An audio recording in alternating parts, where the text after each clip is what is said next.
Marin Jelenic, il cittadino croato, 36enne, arrestato dalla polizia ferroviaria a Desenzano del Garda con l'accusa di aver assassinato il capotreno Alessandro Ambrosio a Bologna. Nel taschino del giubbotto aveva un biglietto ferroviario di sola andata diretto in Austria, passando per Tarvisio, con destinazione finale Villaco. Il croato conosceva bene la nostra regione. Il 18 ottobre scorso aveva messo sottosopra il supermercato Today Conad in via Vittorio Veneto, a pochi passi dal centro di Udine, dopo essere stato scoperto nascondere alcune birre nello zaino.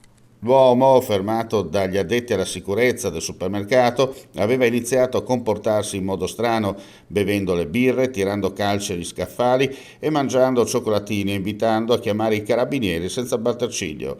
Il racconto di Alfredo Vasto, responsabile del punto vendita che ha preso la notizia del delitto commesso e vista la foto segnaletica dell'assassino, ha immediatamente avvolto il nastro, ritornando a quello strano pomeriggio di novembre dove poteva capitargli la stessa fine.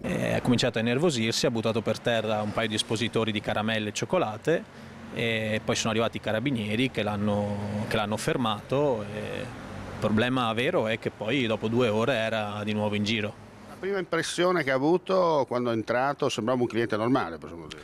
Sì, apparentemente sì, sembrava un cliente normale. Poi nel momento in cui ci abbiamo avuto a che fare si vedeva subito che era una persona che non era stabile emotivamente, ecco, quindi anche per come ha reagito di fronte al fatto che avremmo chiamato i carabinieri, era uno che si vedeva che non aveva assolutamente nulla da perdere e che non gli interessava nulla soprattutto. Certo, la fortuna è stata che probabilmente con la presenza di più persone non ha, diciamo, non è passato al piano B. Ecco. Sì, non è passato al piano B in quel momento, ma poteva farlo tranquillamente, come al ragazzo di Bologna, qui poteva tranquillamente fare la stessa cosa anche qua.